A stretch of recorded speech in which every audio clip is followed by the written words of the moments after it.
တိုင်းပြည်တစ်ပြည်မှာတိုင်းပြည်ကို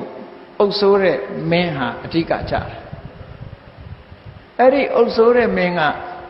တကယ်ကိုတရားဥပဒေတိုင်းတရားနိလန်းကြကိုချင်းတရားမဖောက်ဖြစ်ပဲနဲ့တိုင်းပြည်ကိုအုပ်ချုပ်ဖို့လိုအပ်တယ်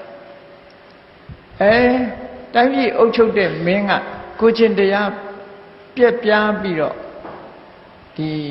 တရားနိလန်းမကြတော့ဘူးဖောက်ဖြစ်ပြီးတော့နေတယ်ဆိုလို့ရှိရင်နောက်ဆက်တွဲဘာတွေဖြစ်လာတော့စဉ်းစားကြည့်တိုင်းပြည်အုပ်ချုပ်တဲ့ပုဂ္ဂိုလ်ကကြီးကဲကဆိုပါတော့အဲ့ဒီမှာကိုချင်းတရားပြက်ပြားလာပြီဆိုလို့ရှိရင်ဘာဖြစ်တော့မင်းမှုတန်းတွေကိုချင်းတရားပြက်ပါလာဒါခွင်းဆက်ပဲမင်းကကိုချင်းတရားပြက်ပြားရင်မင်းမှုတန်းကိုချင်းတရားပြက်ပြားတယ်မင်းမှုတန်းကိုချင်းတရားပြက်ပြားရင်ဘယ်သူတွေကိုချင်းတရားပြက်ပြားတော့ဆိုဒီအနိကဆုံး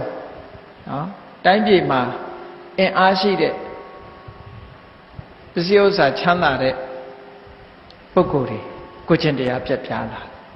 အဲ့ဒီပုဂ္ဂိုလ်တွေကိုချင်းတရားပြက်ပြားပြီဆိုရင်တဏ္ဍာန်လုံးကိုချင်းတရားပြက်ပြားတယ်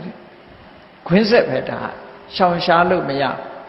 အဲ့ဒါကိုမြတ်စွာဘုရားကဘယ်လိုဥပမာပေးထားတော့ဆိုလို့ရှိရင်နွားအုပ်ကြီးတအုပ်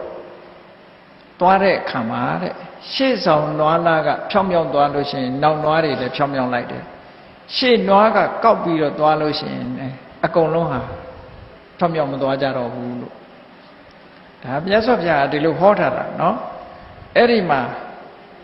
တပ္ပံရထံဒုက္ခံသေတိရာဇာစေဟောတိအဋ္ဌမိကောတဲ့တိုင်းပြည်အုပ်ချုပ်တဲ့မင်းကမတရားတော့ဘူးတရားမဲ့တယ်ကိုချင်းတရားပြပြတယ်ဆိုလို့ရှိရင်တဏ္ဍာန်လုံးဟာဒုက္ခရောက်တယ်လို့